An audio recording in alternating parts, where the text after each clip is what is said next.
সাড়া পেয়েছি সেটাতে আমরা খুবই পজিটিভ।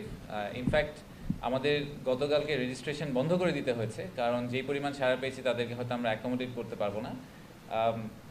গতকাল পর্যন্ত আমরা প্রায় 50টা দেশ থেকে 550-র উপরে বিদেশি গেস্টদের রেজিস্ট্রেশন পেয়েছি। এছাড়াও বাংলাদেশে প্রায় 2000-এর উপরে রেজিস্ট্রেশন হয়েছে। তো আমরা অবভিয়াসলি বিদেশিদেরকে একটু প্রায়োরিটি দিব যখন তাদেরকে আমরা অ্যাকোমোডেট করার চেষ্টা করব, যেহেতু ওনারা দেশের বাইরে থেকে আসছেন। বেশ কিছু স্পেশাল গেস্ট আসছেন আমাদের, যারা অনেক বড় বড় অর্গানাইজেশনের সিইও বা প্রেসিডেন্ট পদে আছেন। এক্সাম্পল হিসেবে আমি কয়েকটা নাম বলি, যেরকম জারা যে কোম্পানিটা আছে ইন্ডিটেক্সের, যে একটা বড় কাপড়ের ব্র্যান্ড, তাদের যে গ্রুপ সিইও অস্কার মার্কট উনি আসছেন। সুলতান আহমেদ বিন সুলাইমান উনি হচ্ছেন ডিপি ওয়ার্ল্ড বলে যেই পোর্টটি আছে দুবাইতে, জেবুলারি পোর্ট, অনেকে হয়তো আপনারা শুনেছেন, ওটার ওয়ার্ল্ডের লার্জেস্ট পোর্ট, এবং দুবাই ইকোনমির প্রায় একটা বড় অংশ, almost a quarter of that economy is actually run through ওই পোর্টের থ্রুতে। তো ডিপি ওয়ার্ল্ডের যে চেয়ারম্যান উনি আসছেন আমাদের একজন স্পেশাল গেস্ট হিসাবে।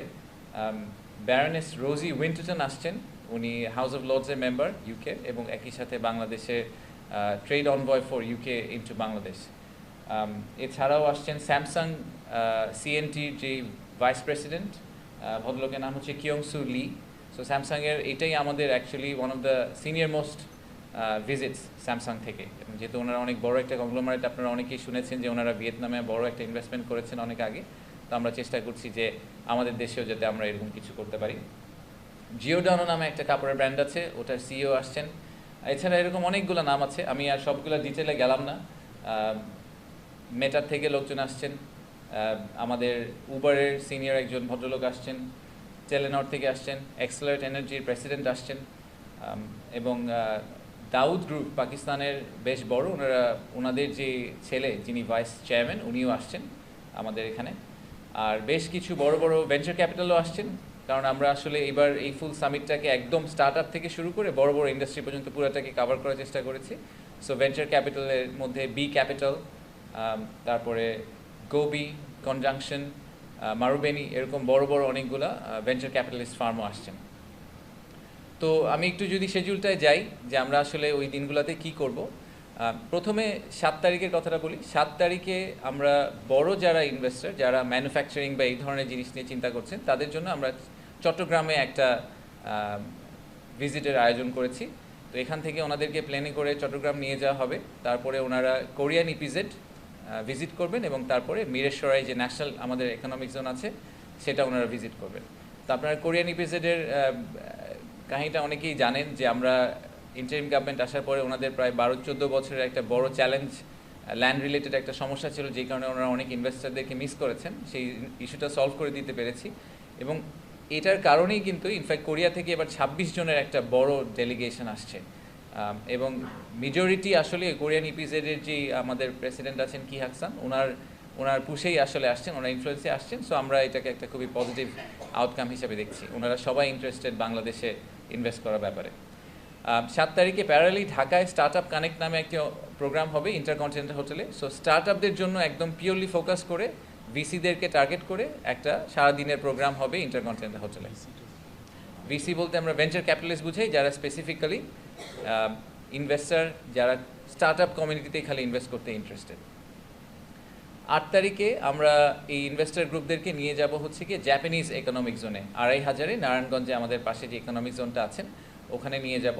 ওনারা সারাদিন ওখানে ভিজিট করবেন, ওখানে কয়েকটা ইন্ডাস্ট্রি ভিজিট করবেন, দেখবেন যে কীভাবে আমরা ইকোনমিক জোনগুলোকে ডেভেলপ করেছি, এবং ওনারা যদি বাংলাদেশে এসে একটা সেট আপ করতে চান তাহলে একদম প্লাগ অ্যান্ড প্লে যে অপশনটা আমরা ওনাদেরকে দিতে চাই, সেটার একটা বেস্ট এক্সাম্পল হচ্ছে Japanese economic zone. So Japanese economic জোনটাকে ওনাদের আমরা ঘুরিয়ে দেখাবো। তো এটার ক্ষেত্রে হয়তো জাপানিজরাই আমাদেরকে আসলে ফ্রন্ট করবে, এবং ওনারাই পুরো জিনিসটাতে হোস্ট হিসাবে কাজ করবেন। 8 তারিখ বিকালটা আমরা ফ্রি রেখেছি বিভিন্ন ট্রেড অ্যাসোসিয়েশন যাতে ম্যাচ মেকিং কিছু ইভেন্ট করতে পারেন, তাদের নিজেদের হোস্টিংয়ে কিছু অনুষ্ঠান করতে পারেন। সো 8 তারিখ বিকালটা একটু লাইট। তারপরে 9 তারিখে হচ্ছে আমাদের মেইন ইভেন্ট। তো 9 তারিখের মেইন ইভেন্টটা হবে ইন্টারকন্টিনেন্টাল হোটেলে। আমাদের প্রধান উপদেষ্টা যিনি আছেন, মাননীয় প্রধান উপদেষ্টা, উনি আমাদের প্রধান অতিথি 9 তারিখ সকালের প্রোগ্রামটার জন্য। সেখানে আমাদের প্রাইমারি টার্গেট হচ্ছে যে আসলে সবাইকে এক জায়গায় ফাইনালি নিয়ে আসা।